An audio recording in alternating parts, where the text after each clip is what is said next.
la adu opposition nasa party mela Raila Odinga la molu wolle ko kala men Supreme Court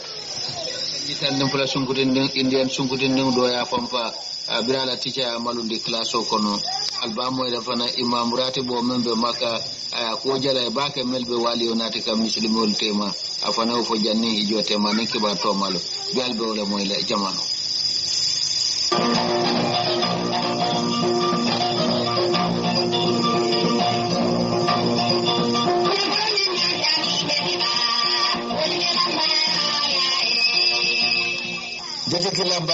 Bete Kilambai, General Manager Alaji Kutubo Dibala Nyatum Kaya Koto. Firo Ketam Bajun Marsoto Albert Market Warehouse number 1. This is GMU 92 channel.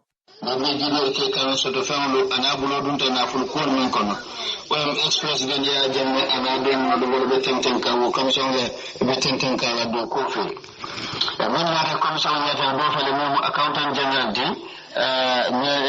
accountant general Mohamed Lamin Ba ni GT managing director Bolaji Ayodeli ani Sky Bank la managing director Mr. Doye will be findita koteke ateni commission of inquiry nyatilimla membe jibere ke kan soto fenlo anabulo dunta na ful kol men kono ataya jamme accountant general Mohamed Lamin Ba wo ate me alonko birin watola atere be tenten kanka di budget estimate wala mna fulo da banzo men landi banko nyanta do kula menna kabo 2010 kana for 2016 ne telebo chede ko di kan commission ay tandi ko de ministry of petroleum ye budget o soto non ko do soto nyanta do ko kele mena 2015 and in 2016 ada nyilla je fanan ko de 2015 budget wo kanyanta $6 million tan wuli kema sabo wuli nane kema nane anin $6 tan ako 2016 da panso men nyanta kele petroleum department minister of petroleum wo kanyanta $6 million kononto wuli kema wuli tan lulu nen killing kema rawula $6 tan anin woro anyi tandi ko imang irwa ko fon londi pour 2015 and in 2016 wo ministry kundaye bara ko ama kala mutafanan ko wo ministry kundaye fansum private bank account sotole me alon ko ko do landi je fansum bank to akamo kala muta Mr. Banyi tandi ko de bank account me alon ko ministry of petroleum the bank account me alon ko ministry of petroleum nyanta yamar lale wala authorize anyanta yamar lale ka bona ministry of finance jannibe konto yella anyi tandi ko de wo line dumala accountant forms account forms account fanam glab kunda fanambe covering do ko konole me alon ko wala na fulo bunda me alon ko mansa kundala ranke so ko do be ka kafu nya dame mansa kundala so to femu nyanta bulala ko abu covering wala ma nata abu kala nyama anyi tandi ko ne o account yeleta faye amma man tare tol kodo ako to kamala wo jita o line duman la kibari amunta amantara mansa kundala ranke sola karola wa munta boy duman la ay ni tande fanan ko anaji minerals account ani mining account kotawlu e mantara ka wol fanan be ni ajibe control ye le nyamen e mantara mansa kundala soto bundala karola de me alon ka nin kuma be line dumal la afana mbete cede ala ko dira to momena guarantee trust bank la managing director Bolaji Ayadeli ya ri hakilo bulandi ko hakilo bulandi pour nyin kamala ko fasa mirano me ya lonko wala mu GNPC la account oti membe la ko bank to je anyi tandi ko de akaman GNPC account soto bara ko account membe je account simil membe je wala minister of petroleum di anyi tandi fanko de account ko do membe laring minister of petroleum account o me yele yo yele nun je april carotil tanin nan 2015 former minister me ala wala marta esanso nin tulma fel sira walin daw wala yele ala ID card ay wala kan aya sign ko adu me ya sign wala former president ya jamme account anin bank statement me alon ko ministry bunda ina taw fintindi ya tenda e wala ya itandi adi ya tale ke sedoti jane commission bulu arbi mistaya deli a nyitande ko dalasi million saba wuli keme say wuli tan say wuli nan kem woro taw lulu ni lulu anin buru tan nin konondo inata wala deposit wo wala dundi wo account to anyi laje fanan ko sira wali ndaw njaay wonata kodo taje mun kanyanta dollar wuli keme saba ya marokan membota ex president ya jamme bulu anabi anyi tandi fanan ko de min sitafo dollar wuli kilin dollar wuli keme dollar wuli talulu nim fula dollar wuli keme dollar wuli talulu nim fula yo sawndi ka samba global acquisition group membe america me karotil tan ninkili yow ko do ki woli me karotil tan ninkili 2015 me a signé wolem sira wali ndaw njaay ay tan di fanan ko de inata sandro fananke wala mu dollar wuli kemelul yow sang me alonko ministry of petroleum ya sebulu dalasi tan saba dalasi kononto anin budu tallulu dollar adu me yow ko do ta wolem sana jajuti protocol membe no ya jambe koto ada nyi lan yu fana anyi tan di fanan ko nen tata fo dollar wuli keme saba dollar wuli tan nan dollar wuli sayi wo fana inata bondi wo konto to adu sira wali ndawle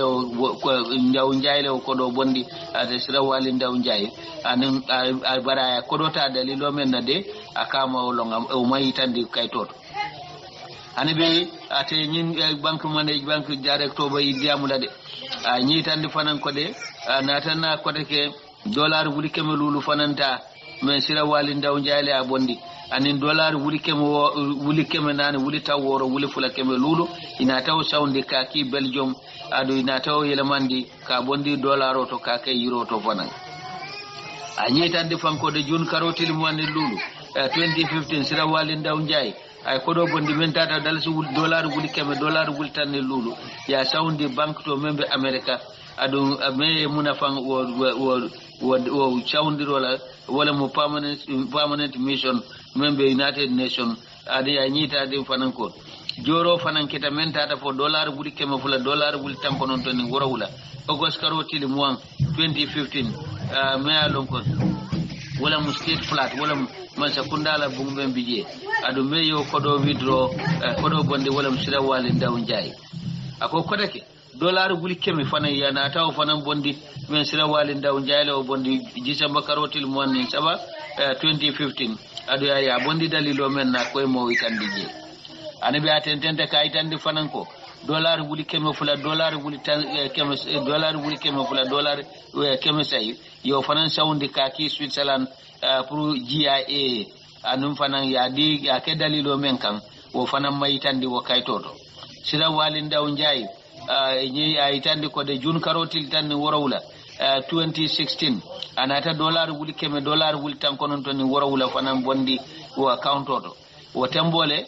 foreign currency transaction wala bantala kodolu manya membe dendi dollar account la membu minister of petroleum di yo kaytol fintindi ka landi commission jane commission nyatilen la jane commission yo tale ya safe ya landi akete bulu sedote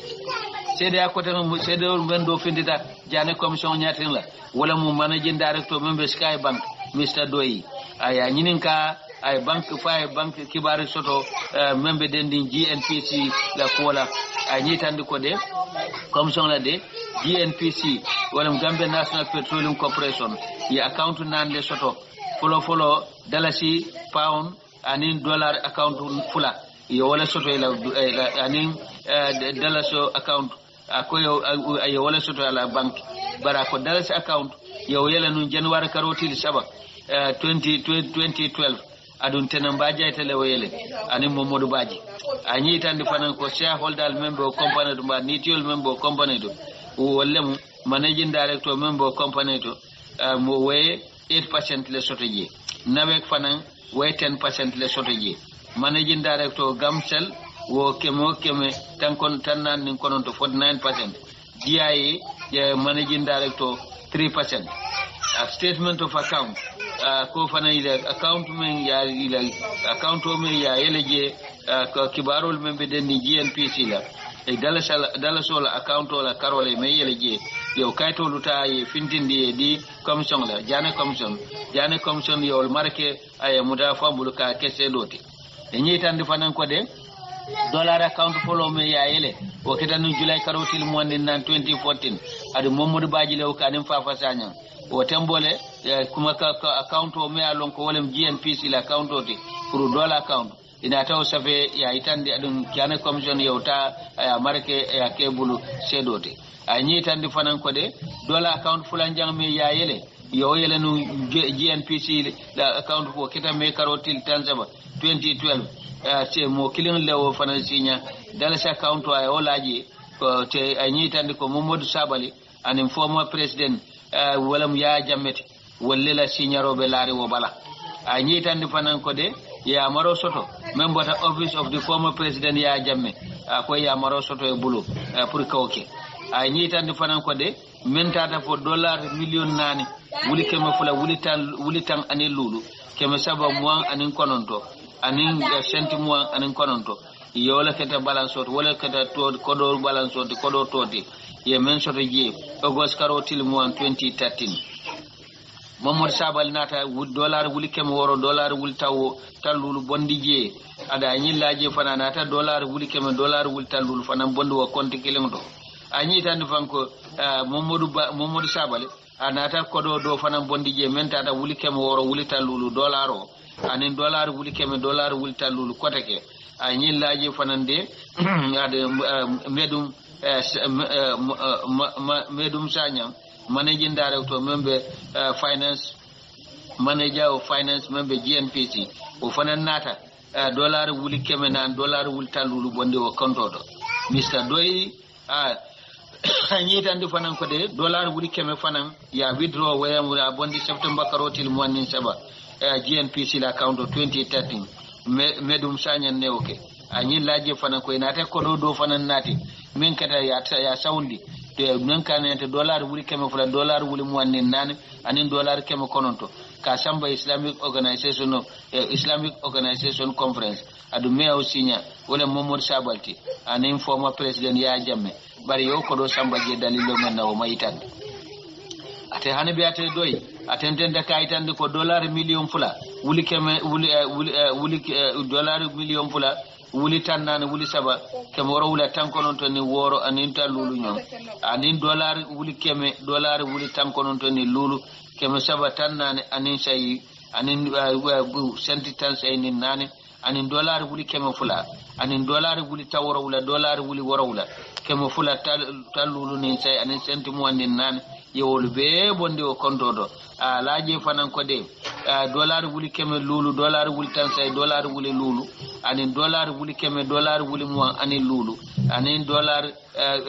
keme wala tan anin lulu tan sabanin saba sento anin dollar wuli keme fula dollar wuli keme fula wuli keme dollar wuli mo anin fula dollar keme fula dollar tan say nin saba anin tan nan say wala mo sento te anin ya dollar wuli tan kononto nin fula keme kononto tan anin fula ina tawol fanan transfer wala mu yesa wundi ke bondi Mr. Doye nyi tandi fanan ko de efre karotil tan dollar wuli tan sabanin say keme saba tan sabanin sendi taworo nin kilin yo jo Amad Bitey la karambun jola anin dollar wuli tan nin kilin keme nan tan kononto nin fula yo jo mola karambun jola men musili dramit dis jun karotil mo ni woro tandi ko dollar wuli keme dollar wuli mo ni say keme say taworo wula yo fanan saundi Njai Enterprise ada nyillaje fanan dollar wuli keme fula fanan ina taw saundi ka samba Gulf International Bank UK every karotil mo ni woro 2016 anata fanan ko dollar wuli keme dollar wuli taworo wula nim fula keme say taworo ni sabbutudu nin do senti mo nin kononto yo fanan saundi ka ki Euro Africa Group anim fanan ko do men tata dollar wuli keme dollar wuli taworo wula nim fula wuli keme say dollar wuli keme dollar wuli taworo wula nim fula keme say taworo nin saba anin senti mo nin kononto yo ko de kilinki hanabi Euro African Group la account to ate nyin do yayi tan ay ni tan di fanan ko de Ablay Jara ani medum sanyam ye dollar million killing yo dollar wuli kilin dollar keme nan dollar tan sayni lulu anin senti tan nan woro bondi anin dollar wuli keme kono to dollar wuli tan saba yo bondi konto to o konto kilim to anabi abe tentenna commission of inquiry wala mu kisrol membe kiring membe ya lonko wala mu yaya jamme anade nyulu ibrodun ta kodol ni na fulol mento banko kan ala jamano wo commission membo jibero ke kan ibe tenten kanne momod os baji former managing director membe Gambia National Petroleum Corporation afinde tak jane commission nyatilina ay tande ko GNPC ye dora wuri kem woro mba dalasi wuri kem woro dalasi wuri taw woro ni saba dalasi wuri kem woro dalasi wuri tan saba ni saba yo ani yo wala ki yo wala jonu ticket tan nin killing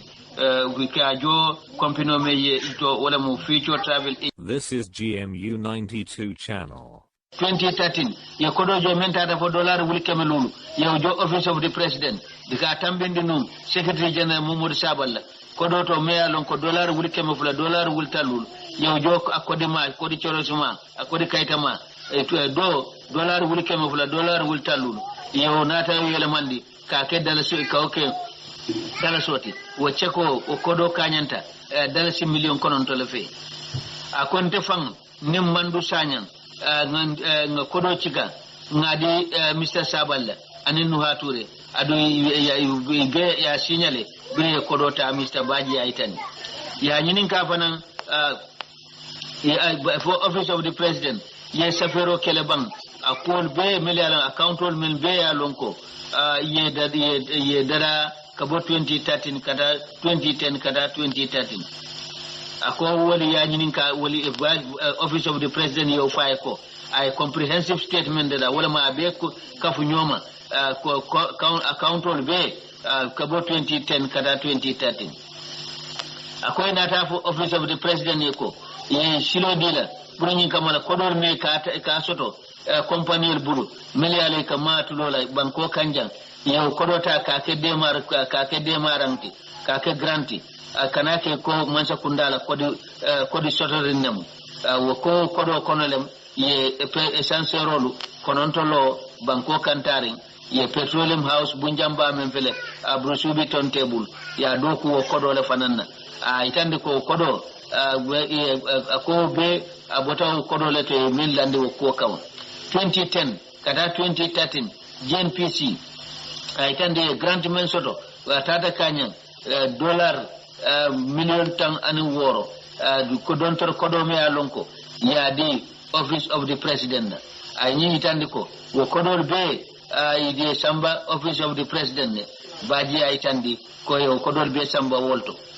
former GNPC la nyaton ko anata kaytol fanan findindi membe dendi ya marola me ale ka fa executive directive ya maro membe alonka ko bonan president office do membe dendi wo letterol me ka bonan office of the president ka fo ko kodo donto la ka di pegab la an prison rehabilitation ananyum kotango kodo me o ko de ka safe pour ka donto la ka dundu wol ko kunna ay kaytol fanan letterol bondile membe ta office of president jamme ka itandi ka di commission la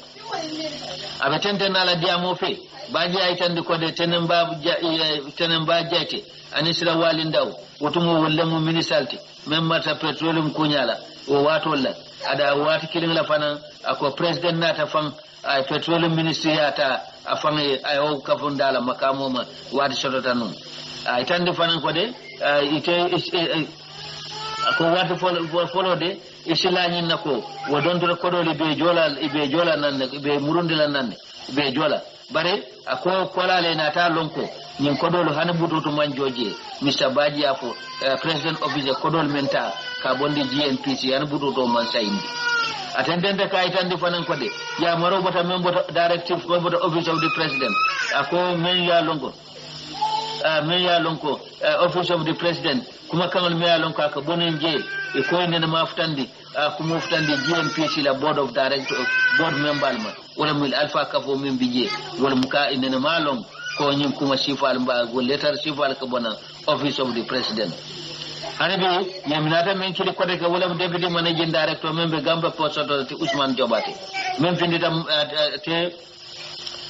managing director to la me alon ko tata bantala bankol kan Mr. Jobate nyitandi ko former president ya jamme adabula ta GPA la do kol konole aburo bulandi jele ay tande fanan ko la do kolu to ligue do ika do ko ke kanila family yenne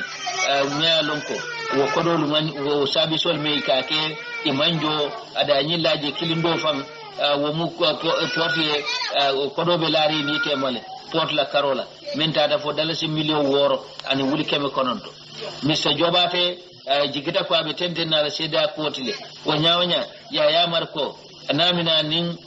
ana moldol sina punin kamala ko ise seda ko sene ise kumol sene andi commission nyatina nyin tembe modla min ba accountant general and bank manager member guarantee trust and Sky Bank be tentende la tentente la dia moltile commission nyatin bere findi da commission jana commission nyatin la ba ñi tandi ko de budget estimate 2010 kata 2016 we o itandi ko bari estimate me alo wala mu 2017 ani be wo mon pare follow ani be supplementary allocation wala mu la faro menke aw fana itandi ko abo ko ni ni nale nyakita nyaaw nyanya o tambole ye buku rawlay fintindi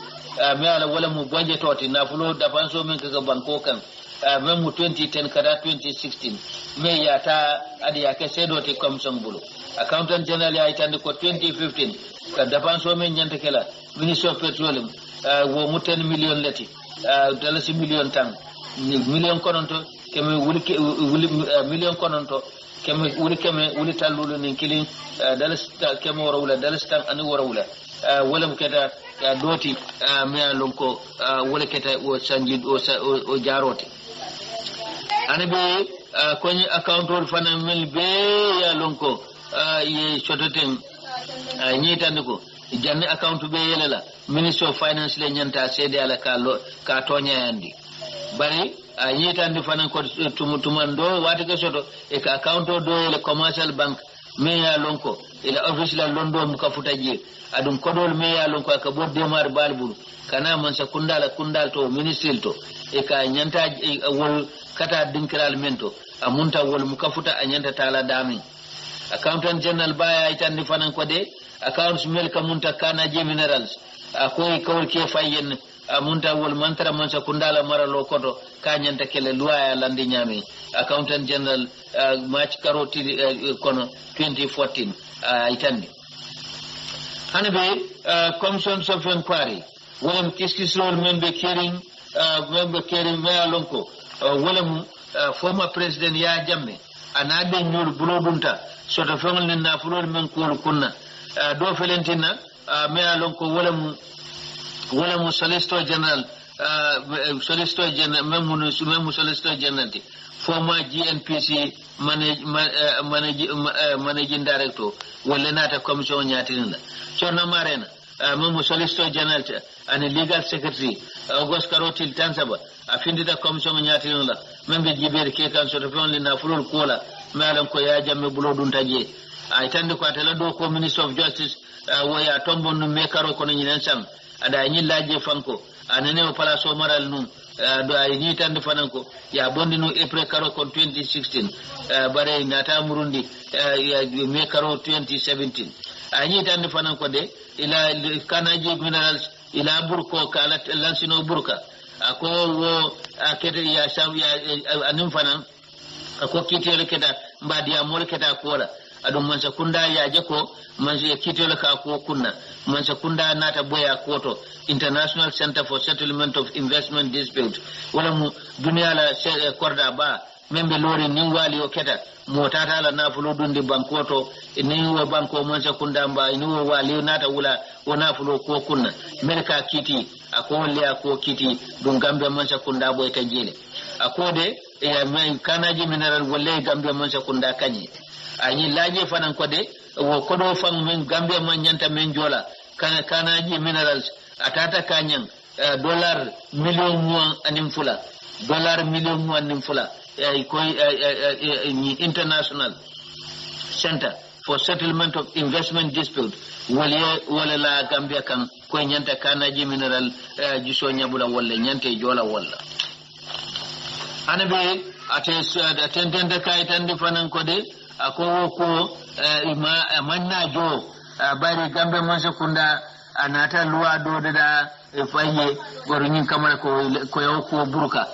kiti o kuntu da menna furka ko burka anyi tan ni fanan ko de gambe mon sekunda la lawyer me ka faye dadi kaya wonata invoice o kinan la office to ko nyanta jola ay lawyer menke ada yi tan ko wo invoice o keleta tan soto anyi safere femto nyanta jola men o tambole invoice o ay melki ka bo solicitor general solicitor of government jakunda la lawyer ina tawul kaytol ta ye tenda ye safe adi ye ta commission ye ta ka ke sedar kolti Mr. Marena anyi tan di fanan ko de dollar wuri keme ya jo wala la pour ñin kamala ko ya wala jo pour que proceedings wala ka kitio kuntu wa ka kitio kuntu ako kodo jota wala le ako bari ko fanan inata kitio denne fo september karo ko ñinen sam atende ako la kitio kuntu wa tambo me ya safi wala man sa kundati pour ka ko landi karala folo me alon ko ye kiti ye kanye men kitio to Nintendo Momod O.S. Baji, former managing director GNPC, afanan sediata ka itandi kode 5 GNPC inata saundi botol ni inata murindo do kolale ba inata saundi AMRC anata boto inata ke MDT January karo kon 2008 4 June karo 2016 anibe badam commission of inquiry ninkum wato en jamfajan bari kenyitanda lako through dabo la Vision Development Foundation ay leyang wulifula wala di jamala anin tura tam anin kononto be nyimmato min ketanum abuko anin Churchilltown buto kibarol bo natla le lokunala me mutamashin to kum ka wala mu Amadou Ibrahima Bati Alhaji Sadio Baro Bafulal nimbara bakal mo kendo